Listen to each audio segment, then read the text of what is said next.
Hi, and welcome back to the Rolling Hills Soul Care Podcast. My name is Jazzy. I'm here again with Chuck. How are you doing, Chuck? Hi, Jazzy. Doing well, thanks. Yay. I'm glad. Well, today, Chuck, we're going back to blog post number 96, and I realize I say this all the time, but I really love this blog post, so I'm very excited to hear this one from you. But you called this Don't Lose Sight of Jesus, right? Yeah. And sometimes God brings things to mind for me based on something I hear in a Sunday teaching, and this was one of them. So I love that. Here's what I wrote. We're all familiar with the phrase, "What would Jesus do?" Perhaps you've worn a bracelet with WWJD on it. Perhaps. Hebrews 12:2 refers to Jesus as the founder or author or originator of our faith. So it is, therefore, wise to stay close to him in order to live out our faith the way he intended for us. When I considered the word founder, an earthly analogy immediately popped into my head. I spent 25 years working at Disneyland. I started in 1973, just a little more than 6 years after Walt Disney died. I worked with people who knew Walt and could share stories about him. He was the creative genius behind many animated films, live-action movies, and, of course, the theme park with his name. Throughout my career at Disneyland, I often heard the phrase, "What would Walt do?" Some people proved to be particularly in tune with Disney's vision, philosophy, style, and heart, but many others just didn't grasp that at all. When the company was led by people who got it, things went well. But there were many years where I witnessed leaders who seemed to have no connectedness at all to what Walt would have done. The company really struggled during many of those times. And that's why Disney came to mind when I pondered Hebrews 12:12. I had experienced a simple, earthly example of what happens when we don't stay connected to the vision, intentions, and heart of the founder. We can easily drift from the original plan and purpose. The drift usually starts small. But if left uncorrected, over time, you'll find yourself way off course. Protecting ourselves from that kind of drift in our walk with Jesus is one of the objectives of our soul care practices. Jesus makes the same offer to us that he made to his disciples and anyone else who expressed an interest in what he was doing. Come, follow me. In the days when Jesus physically walked on this earth, the Jews had a saying about what following your rabbi should look like. According to author Dr. Edward Sri, quote, they said if you find a good rabbi, you should cover yourself in the dust of his feet and drink in his words thirstily. Continuing the author's quote, the expression probably draws on a well-known sight for ancient Jews. Disciples were known for walking behind the rabbi, following him so closely that they would become covered with the dust kicked up from his sandals. This would have been a powerful image for what should happen in the disciples' life spiritually. Disciples were expected to follow the rabbi so closely that they would be covered with their master's whole way of thinking, living, and acting. That's the end of that author's quote. That's great imagery for us today. Am I walking close enough to Jesus that his dust is all over me? It's really hard to get off course if I'm keeping my eyes on Jesus and following his lead. Even though he's not physically here to kick up some dust, he is just as present with us today as he was in the days of his earthly ministry. He said so himself in John 14:19. Yet a little while, and the world will see me no more, but you will see me. Because I live, you also will live. In that day you will know that I am in my Father, and you in me, and I in you. Jesus invites us to walk with him every day. I sometimes view soul care as the time I stop walking and just sit down with Jesus to listen to him, enjoy him, and get refreshed before we continue our journey together. It provides me time to hear from the founder of my faith, so I can draw ever closer in my relationship with him and be more like Jesus.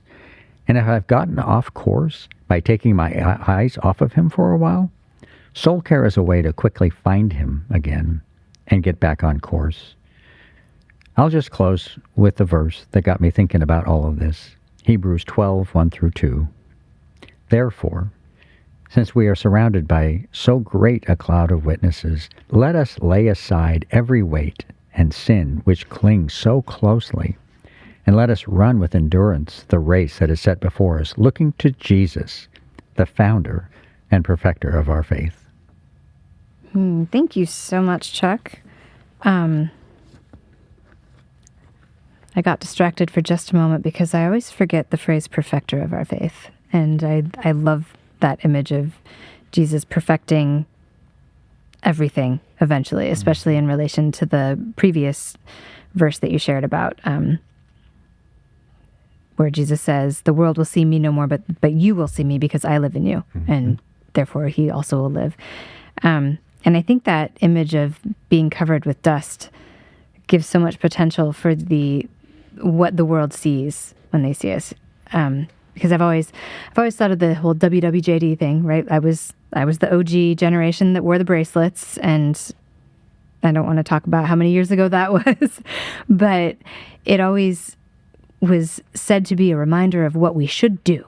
You know, we should be looking at our bracelets and thinking about what would Jesus do in this moment, because others are looking at us. But this gives us, I mean, not that that was the only reason you did things, right? But it was something to think about as others are looking at you. So what would Jesus be doing? But this is so much more than that. It's not just the actions that you're doing, but like if you're covered in the dust, you're just covered in this whole Jesus essence thing. And so people don't need to even see your actions. They just, your appearance and your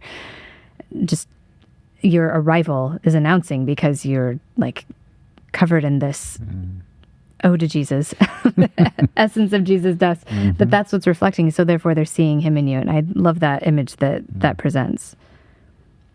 Yeah. As you were talking, just, visual imagery, that upon your arrival obviously but Jesus used this, or the Jews used this imagery of this, following your rabbi. If this is you, when Jesus arrives and you're there, everybody knows you're his disciple because of the way you look. You're covered with his dust. So that's the image. I liked what you just said. Yeah. I love the idea. It also feels extremely challenging to actually embrace that and be covered in it. Well, it is. It's just a reminder of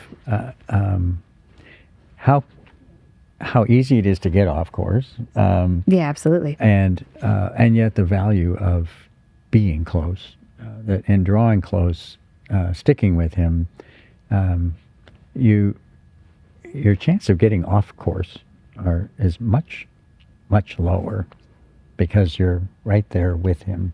And so I know close for me, behind that you can't drift that far away. Right. That drift is going to happen. And it's just, we're human. But when we don't reorient ourselves to him, we really do run the risk. It is much like a plane or a ship going a long distance, that even if it's just off by 1 or 2 degrees, the farther you go, the more off course, and you are not going to arrive where you intended to be. And it won't be necessarily obvious to you until you realize, I am way off course. And it's harder at that point to get back to where you wanted to be. We're given, not just daily, but throughout the day, opportunities to reorient. Where are we? Are we course walking? Correct. And again, that's not a rebuke. I think I've been part of a situation where you're in you're following somebody to get somewhere, and they don't tell you the address, just follow me. And then you realize, I just got stopped at a red light, and there they go. I mean, every time, right? Why do we do that? Yeah, and suddenly you're like, chances of me getting where I wanted to go aren't very good because I'm no longer close enough to the person I was following. That's some of the visual here as well. How do we stay so close that, and perhaps for some people, I don't want to be all covered in dust. Okay, how do you stay close enough that you don't get stopped by a red light that's going to keep you from sticking with Jesus. Whatever that looks like for you is just don't. For me, it's a reminder: don't let too much time go on. Too much space between you and Right. who you're following. Right.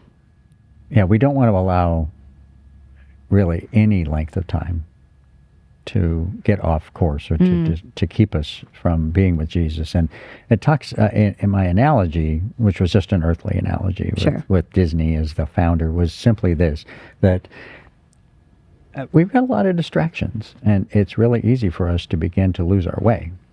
So we can begin thinking we're doing what Jesus wants us to do, but if we're not spending time with him, not following closely in his footsteps, we can actually be doing things that he didn't ask us to do at all, and we suddenly find ourselves off course. So that's that staying on the path with him while also realizing if I'm following him, he's taking me where he wants me to go, not where I might choose to go myself. Right. Not just an arbitrary landing, but Right. what plan he has for us. Right. And whether that's at the time necessarily enjoyable for me or not is irrelevant. If Jesus is taking me there, that's the safest place I can be, is where he's leading. Stay with him. That is a very good and valid reminder. That's an excellent stopping point because it just doesn't get any more real than that. Thank you so much, Chuck, for sharing all of that with us. If you would like to visit more of these blog posts, there's a treasure trove waiting for you. It's at rollinghills.org/worship, and you can follow it there. You can also follow RH Worship on Instagram. There's various links in those feeds. This podcast is part of the Rolling Hills Church podcast feed. You can find this and Sunday teachings there. In the meantime, thank you so much, Chuck. Hope you have a great week. Thank you, Jazzy. You too.